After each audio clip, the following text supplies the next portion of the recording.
Tuhan bersamamu dan bersama rohmu. Inilah Injil suci menurut Lukas. Dimuliakanlah Tuhan.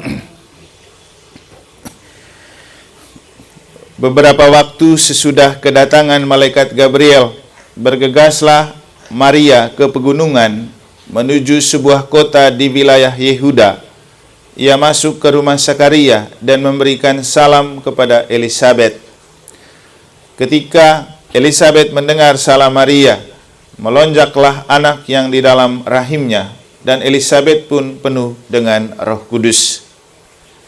Lalu berseru dengan suara nyaring, "Diberkatilah engkau di antara semua wanita, dan diberkatilah buah tubuhmu." "Siapakah aku ini, sampai ibu Tuhanku datang mengunjungi aku? Sebab sesungguhnya ketika salammu sampai kepada telingaku, anak yang di dalam rahimku melonjak kegirangan. Sungguh, berbahagialah dia yang telah percaya, sebab firman Tuhan yang dikatakan kepadanya akan terlaksana." Lalu kata Maria, "Jiwaku memuliakan Tuhan dan hatiku bergembira karena Allah Juru Selamatku. Sebab ia telah memerhatikan kerendahan hambanya. Sesungguhnya mulai sekarang segala keturunan akan menyebut aku berbahagia, karena Yang Maha Kuasa telah melakukan perbuatan-perbuatan besar kepadaku, dan namanya adalah kudus. Rahmatnya turun-temurun atas orang yang takut akan Dia. Ia memperlihatkan kuasanya dengan perbuatan tangannya, dan mencerai-beraikan orang-orang yang angkuh hatinya. Ia menurunkan orang yang berkuasa dari tahtanya dan meninggikan orang-orang yang rendah.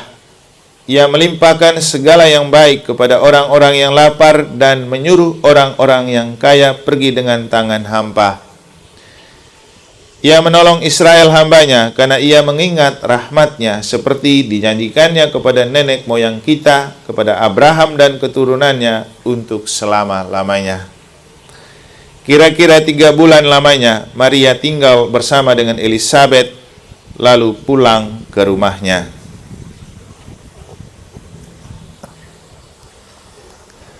Demikianlah sabda Tuhan. Terpujilah Kristus.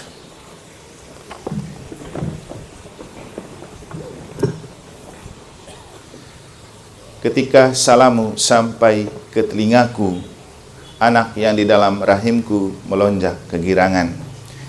Para suster, Bapak Ibu, saudara-saudari, adik-adik dan anak-anak sekalian yang saya kasihi dalam Tuhan dan Bunda Maria, salam Maria itu mengandung 2 makna. Pertama, ketika itu diungkapkan oleh Maria sebagai salam, dan ketika kita mengungkapkan itu sebagai sebuah doa, salam Maria. Ketika salam itu diungkapkan sebagai ucapan dari Maria, itu memberikan pesona tersendiri, yaitu sukacita dan kegembiraan yang dialami oleh Elisabet dan buah hatinya. Ketika salammu sampai ke telingaku, anak yang di dalam rahimku melonjak kegirangan. Untuk kita, pertanyaannya, kapan Bunda Maria menyalami kita? Saya dengar cerita dari kampung saya, mereka merayakan bulan Maria ini dengan prosesi Bunda Maria dari rumah ke rumah. Maka dari itu, mereka punya bulan Maria tidak berhenti pada bulan Mei, akan terus berlanjut sampai semua keluarga itu sudah mendapat kunjungan patung Bunda Maria. Jadi setiap keluarga boleh menghiasi sesuai dengan bagaimana dia berkreasi untuk mengungkapkan rasa cintanya kepada Bunda Maria. Kenapa ini dilakukan? Karena kehadiran Bunda Maria itu selalu membawakan rahmat dan sukacita, persis seperti ia hadir dalam keluarga Sakaria dan Elisabet. Jadi kapan Bunda Maria menyalami kita? Ketika kita membuka hati terhadap kehadiran Bunda Maria dalam hidup dan keluarga kita. Kemarin waktu memberkati rumahnya Bu Wayan dan suaminya, di Perumnas, mereka memilih, kami mengambil bacaan dari Maria hadir dalam pesta perkawinan di Kana, di mana ketika keluarga yang menyelenggarakan pesta kekurangan anggur, Maria yang pertama tergerak untuk membantu. Dan ia berinisiatif untuk meminta kepada Yesus, walaupun Yesus pada waktu itu mengatakan, "Mau apakah engkau daripadaku ibu, saatku belum tiba." Tapi keyakinan dan kepercayaan diri Bunda Maria dan kedekatan dengan Yesus membuat dia tetap percaya diri untuk mengatakan, apapun yang dia katakan kepadamu, lakukanlah. Jadi percaya diri dan percaya kepada Yesus. Ini adalah dua kata kunci yang sangat baik untuk menyelamatkan kita. Percaya diri dan percaya kepada Tuhan. Kemudian itulah yang membuat akhirnya Yesus tergerak untuk mengubah air menjadi anggur. Karena lihat kepercayaan bundanya akan kekuasaan ilahi yang dia miliki, dan dia tentu tidak memalukan kepercayaan diri Bunda Maria. Bunda Maria selalu hadir di dalam hidup dan keluarga-keluarga kita, dalam perjuangan kita, persis seperti ia mengunjungi Elizabeth. Cuman sekarang kita menyadari itu enggak? Jadi sebenarnya maksud dari bulan Maria dan bulan Rosario itu mengingatkan kita bahwa Bunda Maria itu cinta setiap keluarga. Ia datang kepada setiap keluarga. Cuman pertanyaannya, apakah kita memanfaatkan kesempatan kedatangan Bunda Maria itu untuk kita betul-betul menikmati sukacita dan kebahagiaan dalam hidup? Tentu kita menyadari bahwa sukacita dan kegembiraan yang dialami Elizabeth beda dari biasanya. Karena mereka kan saudara, apalagi teman main. Jadi setiap hari mereka bertemu. Tetapi tumben kali itu, Maria tampak sebagai ibu yang berbeda. Karena apa? Sudah dijiwai oleh Roh Kudus. Maka Bapak Ibu, kalau judulnya doa giliran bulan Maria, itu sudah jelas. Karena orang datang dengan Roh Kudus. Karena kan datang berdoa. Itu berarti memberikan keselamatan dan kebahagiaan kepada keluarga yang menerima setiap kunjungan doa. Persis seperti sukacita yang dialami oleh Elizabeth. Jadi, kalau salam itu disampaikan oleh Maria, maka yang terjadi adalah sukacita dan kebahagiaan hidup seperti yang dialami oleh Elizabeth dan anak yang dikandunginya. Nah, kalau salam Maria itu diungkapkan sebagai kata doa dari kita, kan kita setiap kali doa Rosario mengucapkan salam Maria penuh rahmat. Apa artinya? Itu artinya kita mengagumi Maria yang penuh rahmat, dan dengan itu kita meminta supaya rahmat yang penuh dalam diri Maria itu dibagikan kepada kita. Itulah maksud kita berdoa salam Maria. Salam Maria penuh rahmat, Tuhan sertamu, terpujilah engkau di antara wanita, dan terpujilah buah tubuhmu Yesus. Nah, kita kemudian minta, Santa Maria Bunda Allah, doakanlah kami yang berdosa ini sekarang dan waktu kami mati. Amin. Jadi ada dua kondisi di dunia dan kondisi akhirat. Jadi doa salam Maria memberikan kita banyak harapan akan kebahagiaan, bahagia di dunia, bahagia abadi.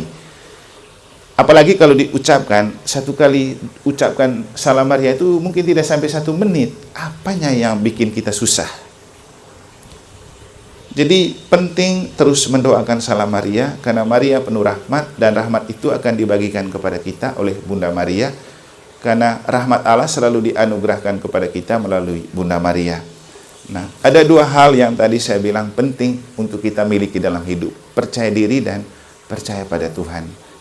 Nah, Bapak Ibu, seperti apapun kondisi gejolak dan pengalaman hidup kita yang mungkin juga membuat kita terkapar, terjatuh, atau mungkin menderita, hanya ada dua kata kunci untuk bangun dan bangkit. Percaya diri dan percaya pada Tuhan. Dan itulah yang diungkapkan oleh kitab Zefanya dalam bacaan pertama ketika dia menulis begini. Pada hari itu akan dikatakan kepada Yerusalem, gini, Raja Israel, yakni Tuhan, ada di tengah-tengahmu. Engkau tidak akan takut lagi kepada malapetaka. Ini penting. Engkau tidak akan lagi takut kepada malapetaka, karena malapetaka tidak pernah terhindar dari hidup kita. Pada hari itu akan dikatakan kepada Yerusalem, janganlah takut hai Sion, janganlah tanganmu menjadi lunglai. Tuhan Allahmu ada di tengah-tengahmu sebagai pahlawan yang memberikan kemenangan. ia bersukaria karena engkau, ia membaharui engkau dalam kasih-Nya dan bersorak gembira karena engkau seperti pada hari pertemuan raya. Nah, ketika dihadapkan atau sedang mengalami malapetaka, pasti kita gampang down. Mungkin juga kita kalang kabut. Tetapi justru pada kondisi seperti itu, kita perlu percaya diri untuk bangkit dan percaya pada bantuan Tuhan. Nah, setidak-tidaknya itulah yang membingkai dan menjiwai saya. Ketika kemarin itu memang saya merasa tiba-tiba drop karena urat di kaki lutut saya itu pelan-pelan naik. Lalu kemudian saya keringat dingin dan waktu doa syukur agung itu seperti macam kehilangan keseimbangan gitu, kelayapan. Jadi saya takut jatuh, makanya saya kasih gerak-gerak tangan itu hanya untuk darahnya tetap beredar. Kemudian bertahan sedikit lalu duduk dan lanjut lagi. Nah, akhirnya kan memang harus dibawa ke rumah sakit. Tapi apa yang muncul pertama dalam diri saya ketika saya terkapar dan harus digotong ke rumah sakit karena kaki sudah semakin bengkak? Satu saja yang saya percaya. Satu, saya harus cepat bangun karena besok misa penutupan bulan Maria. Juga saya harus cepat sembuh karena masih ada beberapa event penting ini ke depan, yaitu persiapan komuni pertama dan hari raya tubuh dan darah Kristus. Nah, itulah yang terus membingkai dalam diri saya sambil percaya kepada Tuhan bahwa Tuhan akan membuat segala sesuatu indah pada waktunya. Juga kemudian berkomentar atau berceloteh kepada Bunda Maria. Bunda Maria, kalau mau besok ada misa penutupan, cepat kasih saya sembuh. Begitu juga Tuhan, kalau mau hari raya itu juga saya bisa pimpin misa, cepat kan pulihkan saya. Itu yang dibangun di dalam diri, bahwa penderitaan itu pasti ada. Kita tiba-tiba terkapar dan jatuh itu pasti, kan kita tidak tahu apa yang terjadi dengan hidup kita. Karena kemarin juga saya kan habis olahraga, merasa segar, bugar, datang doa rosario, lalu pimpin misa, tiba-tiba begitu. Jadi tidak pernah dibayangkan, juga bukan karena jatuh, terpelecok, tidak.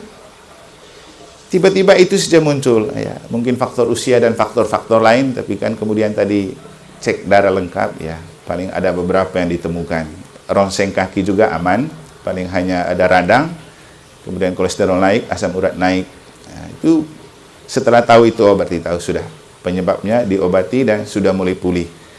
Nah, tadi malam saya bilang begini di Suster Aniseta, Suster saya harus pulang besok. Jangan Romo, tunggu dokter bilang apa dulu, bagaimana hasilnya. Habis itu sebentarnya lagi dokter datang, dokternya bilang, Romo ada dua pilihan, Romo mau rawat jalan atau rawat nginap. Kalau Romo rawat nginap, Romo harus diinfus dan disuntik. Kalau rawat jalan, Romo minum obat saja.